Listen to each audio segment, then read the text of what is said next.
आज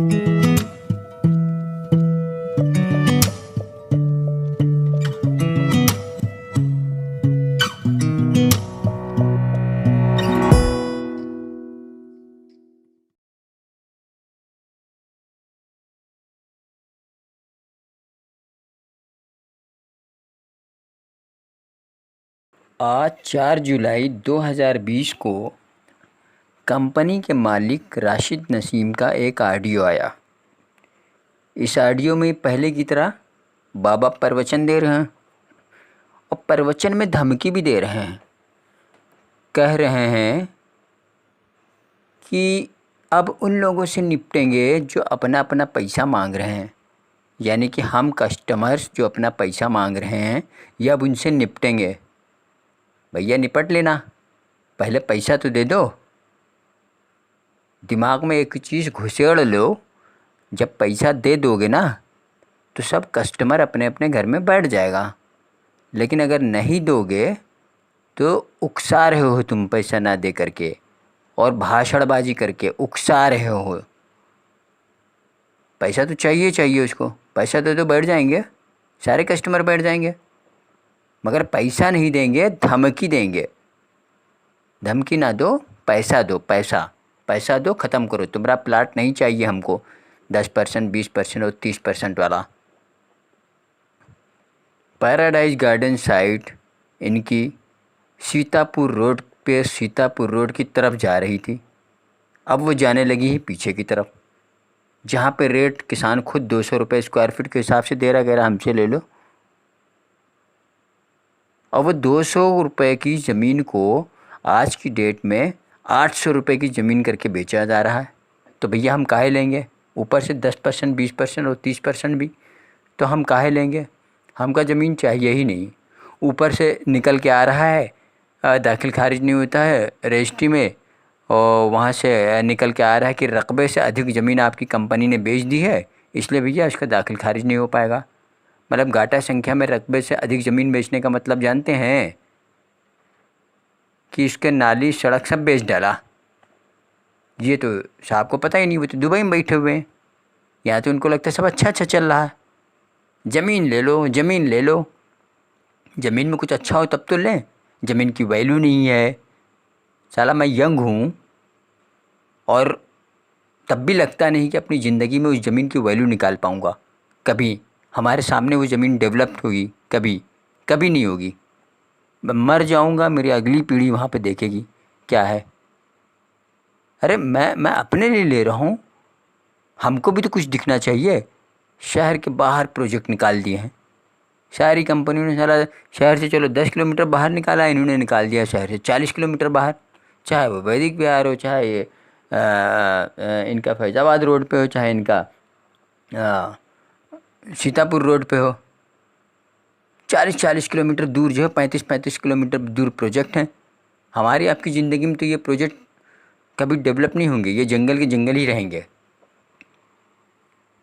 और ये प्रवचन देने वाले बाबा यह भी बता रहे हैं, ज्ञानी बाबा है ना, कि जो रास्ता दिया जा रहा है उस रास्ते पे चलना पड़ेगा। मतलब ये रास्ता दे रहे हैं और लोग उनके रास्ते पे चलें तो लायबिलिटी दूर होगी, अगर नहीं चलेंगे तो लायबिलिटी दूर नहीं होगी। और ये भी कहते हैं कस्टमर हर चीज़ अपनी तरह से चाहता है, अपने हिसाब से चाहता है, अपनी जगह से चाहता है। तो भैया रास्ता तो तुमने पहले भी दिया था, रूल तो पहले भी सेट किए थे ना। क्या रूल सेट किया था कि मेरे पास एक प्रोजेक्ट है रायबरेली रोड पे, सीतापुर रोड पे, फ़लानी जगह पे, धमाकी जगह पे, वो मैं दे रहा हूँ। कस्टमर ने कहा मंजूर है। आपने कहा पैराडाइज गार्डन मेरी सीतापुर रोड पे मिलेगी 40 किलोमीटर दूर। देखिए सारे रूल आप ही के सेट हैं। कस्टमर ने कहा ठीक है। आपने कहा कि इसका रेट 400 रुपये है। पहले 400 कहा, बाद में 450 हुआ, 51 हुआ, फिर 500 हुआ, फिर 550 हुआ। इस तरह से अपना अलग अलग समय पर अलग अलग रहा। कस्टमर अलग अलग समय पर अलग अलग आया और कहा ठीक है। आपने एक नक्शा दिया जो कि सीतापुर रोड की तरफ जा रहा था। आपने कहा ये नक्शा है, इसी हिसाब से मिलेगा प्रोजेक्ट। देखिए मैं ये बता रहा हूँ कि रूल आपकी तरफ से सेट थे सारे, हमने तो खाली हामी भरी। जो रास्ता रास्ता रास्ता की बात करते हैं ना, मैं उस पर बात कर रहा हूँ। हमने खाली हामी भरी, रास्ता आपने दिया था। आपने कहा 400 का रेट, मैंने कहा ठीक है।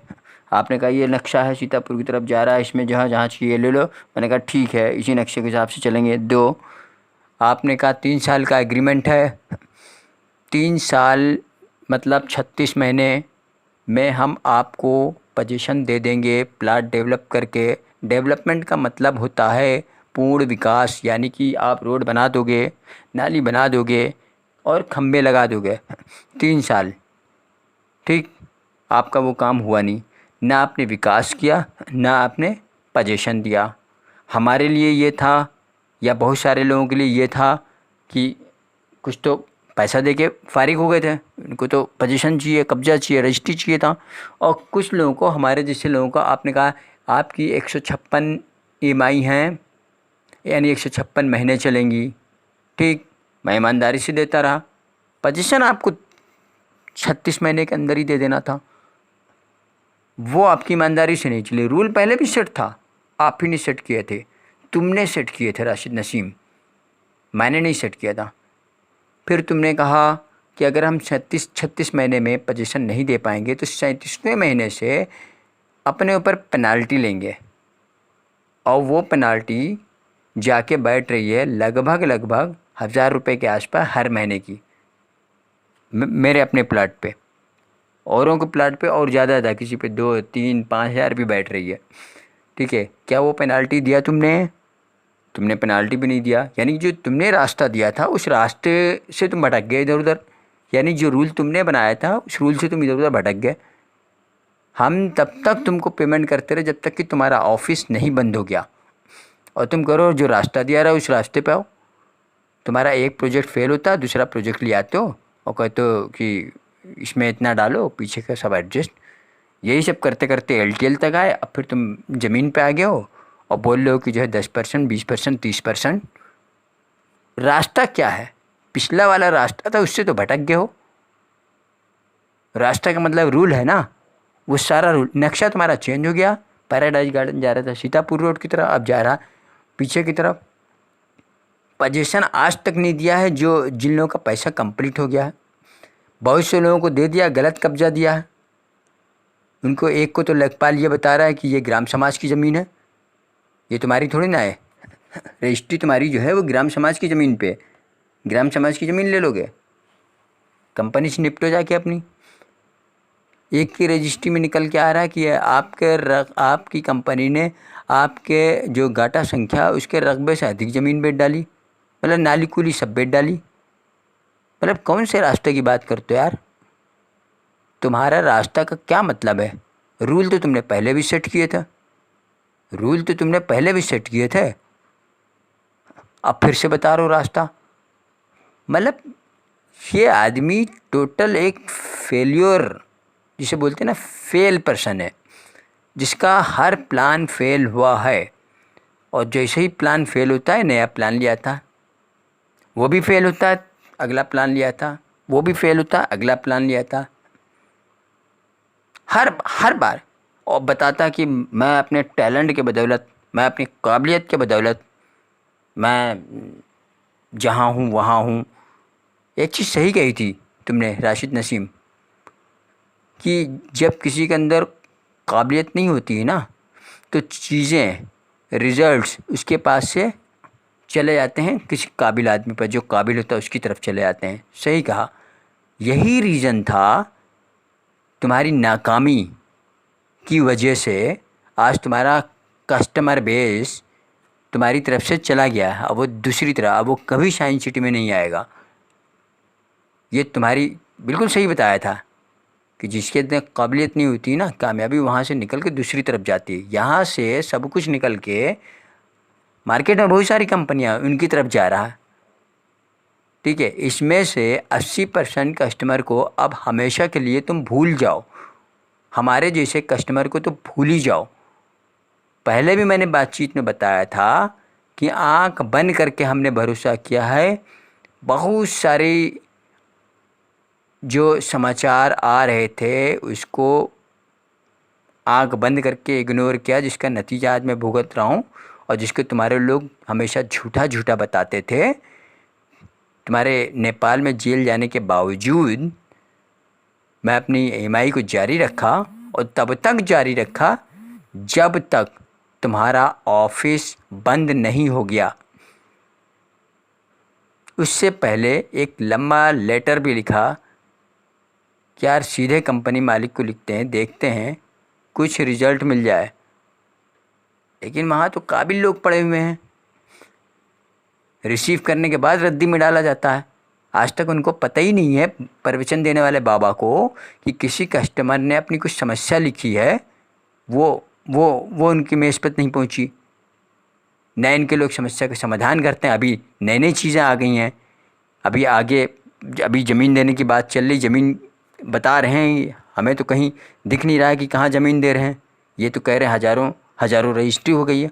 मैं तो अपने जान पहचान वालों को कॉल करता हूँ, भैया तुम्हारी रजिस्ट्री हुई? नहीं हुई। अगले को कॉल करता हूँ, तुम्हारी रजिस्ट्री हुई? नहीं हुई। उसका रिक्वेस्ट करता हूँ, भैया अपनी जान पहचान वाले में पूछो तुम्हारी रजिस्ट्री हुई? तो वही भी ये बताता नहीं हुई। तो यार रजिस्ट्री हो किसकी रही है? अब रजिस्ट्री भी जल्दी बंद हो जाएगी, जो भी 1 2 4 10 20 किए होंगे वो भी बंद हो जाए। क्यों? इनके लैंड मैनेजरों ने इन कंपनी की ज़मीन जो है जो खरीदी थी वो अपने नाम खरीद ली है। अब फिर ये इसको डालेंगे, केस डालेंगे और हमारे पैसे को उलझा लेंगे। ठीक है, हमको ज़मीन चाहिए ही नहीं, आप हमको पैसा दो और हिसाब ख़त्म करो। ठीक है, हम भी अपने घर में सुकून से बैठें और तुमको जो कुछ करना हो करो।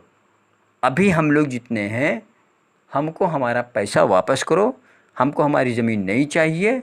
हमारे पास 10%, 20% और 30% तुमको देने के लिए अब नहीं है, और तुम्हारी ज़मीनों में फंसने के लिए हमारे पास फंसने और फंसाने के लिए न इरादे हैं और नहीं है जेब में फूटी कौड़ी है। हमको हमारा हिसाब साफ करो, कैश में, बैंक में एनएफटी करो और हमसे झगड़ा ख़त्म करो। तुम्हारे प्रवचन वाले ऑडियो में कभी ये समझ ही नहीं आता कि हाँ तुमने कौन सा तीर मार दिया। खाली प्रवचन दिया गायब, प्रवचन दिया गायब, एंटरटेनमेंट कर रहे हो।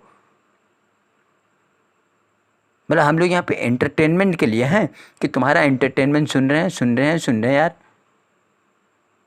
बॉलीवुड से एक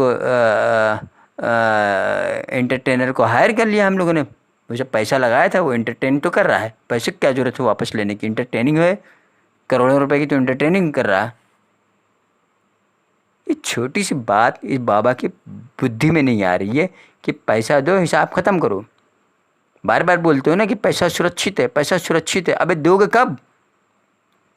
पैसा सुरक्षित है, पैसा सुरक्षित है। अब पैसा सुरक्षित है कहने से सुरक्षित हो जाता है क्या? उस पैसे का हमें प्रयोग नहीं करना है क्या? उस पैसे की ज़रूरत हमें नहीं है क्या? हमने पैसे तुमको किसी काम के लिए दिए थे, निवेश किया था कि ये पैसे हमारे पास आएंगे, 2 पैसे ज़्यादा मिलके, तो इसका हम अपनी ज़िंदगी में इस्तेमाल करेंगे। मतलब यह हक ही नहीं हमारे पास। पोस्ट ऑफिस में भी निवेश किए होते हैं ना तो बहुत सुकून में रहते, और जितना तुम टाइम ख़राब कर दिए ना, इतने में अच्छी खासी इनकम कर लिए होते। और वो जो चलो ज़मीन था, या हम तो ज़मीन वाले थे, जो प्लाट में जो प्लान में जो तुम जो है 15 का 30, 30 का 60, 60 का 120 पूरा प्लाने तैयार करके आए थे क्या? हमको हमारा पैसा वापस करो, प्रवचन थोड़ा कम दिया करो। हमारे कोई बीमारी नहीं है, लेकिन तुम्हारे प्रवचन देने से हमारा जो ब्लड प्रेशर होता है ना वो थोड़ा बढ़ जाता है, और प्रवचन भी ऐसा ज़बरदस्त दोगे कि मशीन भी फेल हो जाती है कि हमारा ब्लड प्रेशर है कितना। पैसा दो, झगड़ा ख़त्म, सीधी सी बात। सारा झगड़ा है जो पैसा लिए बैठे हो हम सारे कस्टमर का, और ऐसे हम एक ग्रुप हो गए। तुम्हारे विरुद्ध एक ग्रुप तो है ही नहीं, तुम्हारे विरुद्ध न जाने कितने ग्रुप हैं। और सारी यूनियन से, जितनी भी यूनियन हैं जो लीगल में जा रही, सबसे मेरा एक रिक्वेस्ट है कि साइंस सिटी का जो फॉरेंसिक ऑडिट है इसको भी अपने लीगल में इंक्लूड करें। साइंस सिटी का फॉरेंसिक ऑडिट होना अब ज़रूरी हो गया है। इनकी कंपनियों ने बहुत गड़बड़ियां की हैं, इसलिए इनका फॉरेंसिक ऑडिट के लिए कोर्ट से आग्रह करना है कि इनकी कंपनी का फॉरेंसिक ऑडिट कराया जाए। निकल के तो सामने आए कि किए क्या हैं, ये कितने कानूनों का उल्लंघन किए हैं। मतलब हमने पैसा लगाया तो धमकी आने लगी। सारी हाथ जोड़ के मेरी सारी यूनियन से रिक्वेस्ट है कि अपने अपने लीगल में आप लोग साइंस सिटी और इसकी जितनी भी कंपनियां थीं, राशिद नसीम की या साइंस सिटी संबंधी जितनी भी कंपनियां हैं, सब का एक फॉरेंसिक ऑडिट के लिए रिक्वेस्ट ज़रूर करें। धन्यवाद।